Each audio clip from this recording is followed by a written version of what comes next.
like to introduce to everybody now Andrea Stark, who led one of the work streams this morning on LEPs. And Andrea's very exciting role now as Director of the Foundation for FutureLondon. And she's just told me she's going to talk to us all about how to find our home teams in 10 minutes. Andrea, welcome.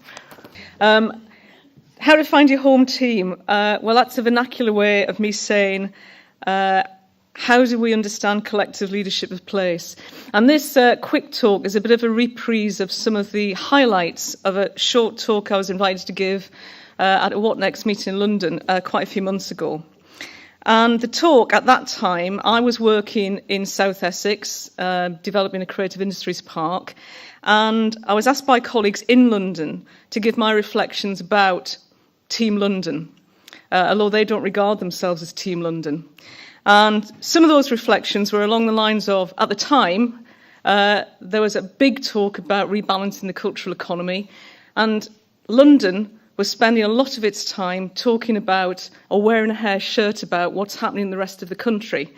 And my view of that is that they weren't attending to the business at home in Team London. And what I mean by that is that London, and I think London is illustrative of other major urban centres in England, London has critical mass. The issue for London is about planning and coordination, and about being self-aware enough to understand that you do have a collective leadership responsibility. Because if you don't act as a collective leadership, then how will you understand where the underserved are and how you're overserving some parts of the London community? And in other parts of the country, where there isn't as much critical mass, we need collective leadership even more. We need an enduring compact with the public sector. Now, you cannot do that on a singular, unilateral organisational front. You have to do that by being part of a collective leadership, what Team Manchester has done extraordinarily well. And in places where there aren't major towns and cities, like the area I worked in and South East Local Enterprise Partnership, which covered all of Essex, all of Kent and East Sussex, you need other ways to achieve scale, to get visibility.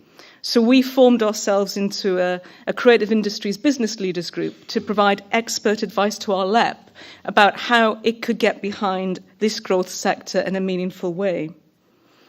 I think you need collective leadership so that you can understand long-term spatial agendas as well as your own sectoral agendas. And I think, again, Greater Manchester is a really brilliant example of how a culture-led approach to growth and spatial planning is paying dividends. But I also want to say, particularly coming into London after many, many years of working elsewhere in the country, that for me, you need collective leadership even more in an area where there's just so much going on.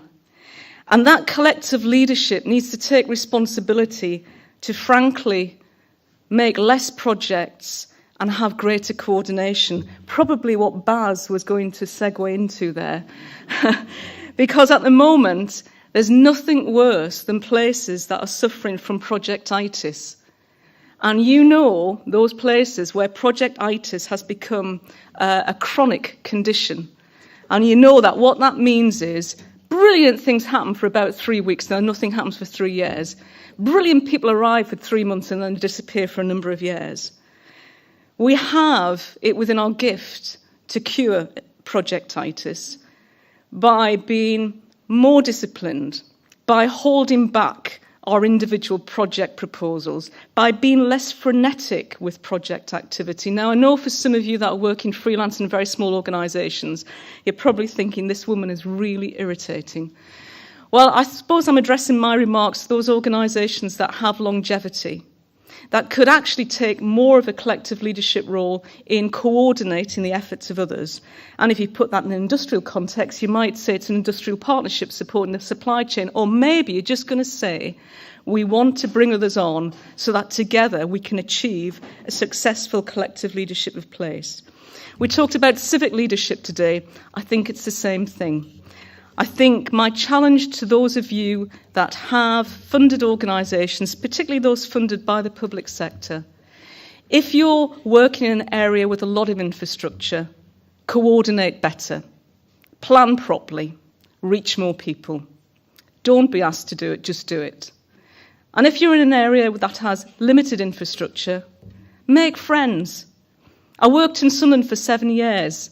So Dave and Patricia, Sunderland and Newcastle got talked about today. You're going to have to get over it. You've got to get these things together, because a collective leadership of place led by an industry like ours does withstand the changes in government, does withstand changes in local political priorities.